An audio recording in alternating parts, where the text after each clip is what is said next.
وہ حضرت عیسیٰ کا واقعہ جو میں پہلے کئی دفعہ پڑھ چکا ہوں، لیکن اگر ہم سمجھ جائیں تو ہمارے لیے بڑی عبرت ہے اس کے اندر، کہ حضرت عیسیٰ اپنے حواریوں کے ساتھ، اپنے کمپینینز کے ساتھ ایک شہر پہنچے، تو شہر کی ایک دیوار تھی، دیوار گری ہوئی تھی، تو انہوں نے کہا کہ ہم ہٹاتے ہیں، دیکھا تو نیچے خزانے تھے، گولڈز، کوائنز، ہیرے، اس طرح کی چیزیں تھیں، تو یہ سب جھپٹ پڑے اٹھانے کے لیے.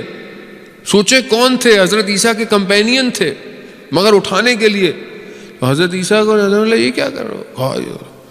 کہا میں شہر جا رہا ہوں، یہیں رہنا، میں شہر سے ایسا ہیرا لے کر آؤں گا جو تم لوگوں نے کبھی دیکھا نہیں ہوگا.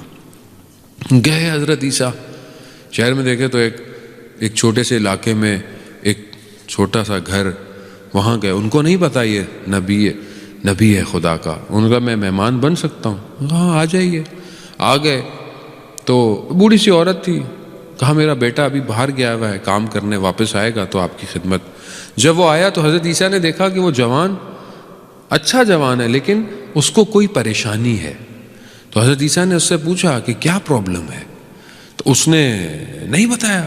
وہ یہ نبی تھے خدا. انہوں نے کہا نہیں مجھے بتاؤ، میں تمہاری مدد کر سکتا. نہیں میری پریشانی، میری جو پرابلم ہے اس کی دوا کسی کے پاس نہیں ہے. کہا نہیں تم مجھے بتاؤ، تم بتاؤ تو صحیح.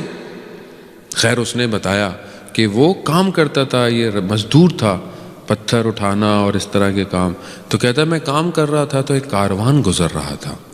یہ کاروان گزرا تو اس کاروان میں یعنی لوگ، قافلہ تھا، اس ایک ہوا جب چلی تو ایک سواری پہ ایک چہرہ نظر آیا جو چاند سے بھی زیادہ خوبصورت تھا. میں اچانک اس سے اٹریکٹ ہو گیا تو میں اس کے پیچھے بھاگتا گیا، مگر وہ یہاں کا جو بڑا شخص ہے، سلطان ہے، بادشاہ ہے، وہ اس کا تھا اور وہ اس کی بیٹی تھی. اب میں مزدور، فقیر، وہ بادشاہ، ابھی چیز ممکن ہی نہیں ہے. اب یہ کرب مجھے کھائے جا رہا ہے. عشق ہو گیا، ون سائڈ لو ہے. جوانوں کا آج کل ہو جاتا ہے، ون سائڈ لو ہو جاتا ہے، بعد میں پھر سیکنڈ سائڈ جو ہے وہ ساری زندگی روتا رہتا ہے بیٹھ کے. تو یہ ون سائڈ لو سے بچا کریں، یہ تھوڑی دیر کا ہوتا ہے. یہ اس کو تھوڑی دیر میں ہی اتار دیا کریں تو بہتر ہے، کیونکہ یہ بعد میں پھر بہت ساری اس کی جو سائیڈ افیکٹس ہیں وہ پوری زندگی کو ڈسٹرائے کر دیتے ہیں. تو بہتر ہے کہ والدین آپ کے لیے کوشش کریں، وہ زیادہ بہتر ہے. عزیزان خوب ہو گیا، شخص تھا، جوان تھا، ہو گیا، کیا کرے. اب حضرت عیسیٰ اللہ کہ یہ تو کوئی مسئلہ ہی نہیں ہے. کہا کیا مطلب؟ کہا جنگل چلتے ہیں. کہا تشت لاؤ، ایک بڑی سی ٹرے. کہا پتھر جمع کرو. پتھر جمع کیا. اجازت نبوت سے اسے جو ہے وہ سب کو ہیرے جواہرات میں بدل دیا، سب کوائنز اور گولڈ اور پتہ نہیں کیا. کہا یہ لے جاؤ بادشاہ کی خدمت میں اور بادشاہ کو تحفہ دو اور پھر اس سے اپنی بات کرو. اور یہ گیا، اس کی ماں بن گئے، بادشاہ کی خدمت میں گیا، یہ دیا.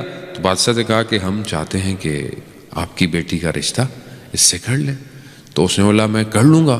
اب اس نے جب یہ اتنے قیمتی پتھر دیکھے، پریشیس سٹونز، تو اس نے بولا کہ ایسے 2 اور لاؤ. تو پھر تو وہ بادشاہ تھا، وہ خیر اس نے دیکھا کہ یہ بہت قیمتی ہو گیا. وہ دوبارہ حضرت عیسیٰ کے پاس آیا کہ بھائی اس نے کہہ تو دیا ہے مگر وہ تو اور مانگتا ہے.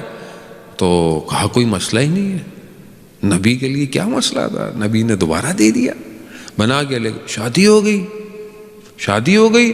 وہ جو بادشاہ، اس نے دیکھا کہ یہ لڑکا بڑا نیک ہے. اس نے اپنا تاج اٹھایا، اپنا سب کچھ اس کو پہنا دیا. کہا کہ تم آج سے بادشاہ ہو، میں اب ویسے بھی بوڑھا ہو گیا ہوں. تو جب اس کو وہ کراؤن پرنس بن گیا یہ، تو اس نے حضرت عیسیٰ، یہ تو نہیں پتا تھا کہ وہ پروفٹ ہے. تو کہا کہ اب اس وقت حضرت عیسیٰ نے بولا بھائی اب میں جا رہا ہوں. بولا آپ کہاں جا رہے ہیں؟ ابھی تو دن آئے ہیں انجوائے کرنے کے، ابھی آپ کہاں جا رہے ہیں؟ ابھی تو حکومت ہے، دولت ہے.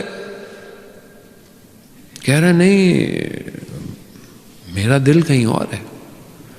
تو اس نے کہا کہ یہ کیا ہے اور کیا چیز ہے جو آپ کو یہ چیزیں اٹریکٹ نہیں کر رہی اور آپ کہہ رہے ہیں کچھ اور ہے. کہا خدا کی محبت. کہا خدا کی محبت ان ساری چیزوں سے بہتر ہے. کہا ہاں. تو اس جوان کے دل میں وہ عشق الہی، وہ محبت پیدا ہوئی. تو اس نے سب چھوڑ دیا اور کہا کہ میں بھی آپ کے ساتھ جاؤں گا. تو حضرت عیسیٰ کے ساتھ جب باہر نکلا تو اب وہ جو کمپینینز تھے حضرت عیسیٰ کے وہ دیکھ رہے ہیں کہ شاید کچھ ہیرے جواہرات آئیں گے. تو کہا حضرت عیسیٰ سے کہ وہ کہاں ہے؟ کہا یہ جوان ہے. کہا کیا ہے؟ کہا اس کا دل ہیرا ہے، اس میں خدا بستا ہے. اور یہ جوان امپورٹنٹ ہے جانے بہت.